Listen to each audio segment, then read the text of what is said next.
When COVID first started, I think like everybody, it was just fear of the unknown. Nobody knew it was happening. People were scared to come into the office at one point, due to leave their homes. You would have friends and family who kind of distanced themselves from you, and at the same time, you weren't even sure of how contagious the virus was and how safe you were to be around your own loved ones.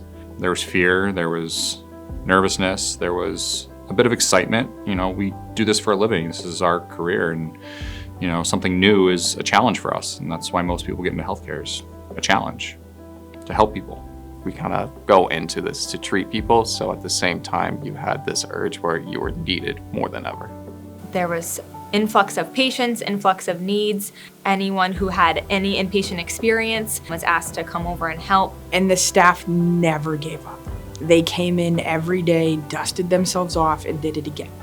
The rest of the world was kind of waiting and watching, and we were going out along, business as usual, which I think it kind of helps to have a focus like that. I think scarier than getting COVID itself for some of my patients, or a majority of my patients initially anyway, was their isolation, because they were so isolated. Middlesex did everything they could to connect the families to their loved ones. They did everything in their power to do that because they know how important it is. It got hard to watch people pass on without having any of their family around. In the conversations that I've had with my staff, some of them felt guilty because this was such an intimate moment between a family, and the nurses were standing there and part of it. I think there was many patients that stand out to me. I think them being alone was just heart-wrenching. I do remember, actually, the one time I had to call a family member, on the iPad, and I stood behind the iPad because I was crying. Bob was a very nice gentleman who had COVID, and I knew early on that he was going to have a rough road. And at first, he started to make the turn like he was going to make it. And I was like, we got this. Bob, you're going to do great. And then one day, he flipped. And I said, oh, this is not good.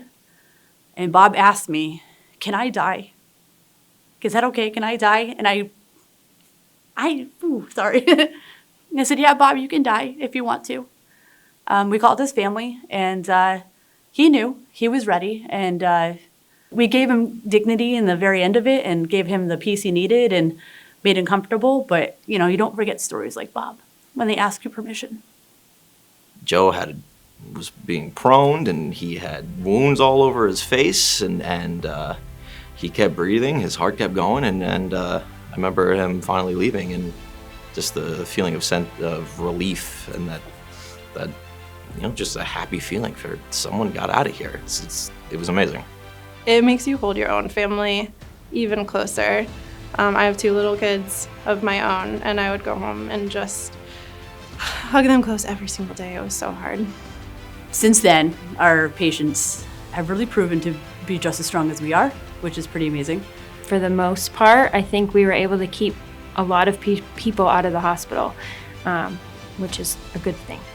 I think teamwork has never been bigger for nursing than during that time. I've worked for other organizations, and I've never worked for an organization where everybody comes together as a team. It definitely feels good knowing that you work at a place that really goes above and beyond to meet the needs of the patient and also the needs of the staff. When I started at Middlesex, we were kind of coming down the first hump of COVID, and then it ramped right back up about a month after I got here. But the cool thing was that the team that came together. I don't think that you find that other places. Many times we had people from the IT department over to help us because we didn't have enough hands to go around, and there was a lot to do, and people were putting their hands up to come help. Steve, my boss, was constantly walking around, making sure we're okay. We always, if I finish my stuff early, I always go make sure the other person's okay. It just was the sense of camaraderie that I've never experienced before, just because nobody could really understand what we were going through unless they too were experiencing it.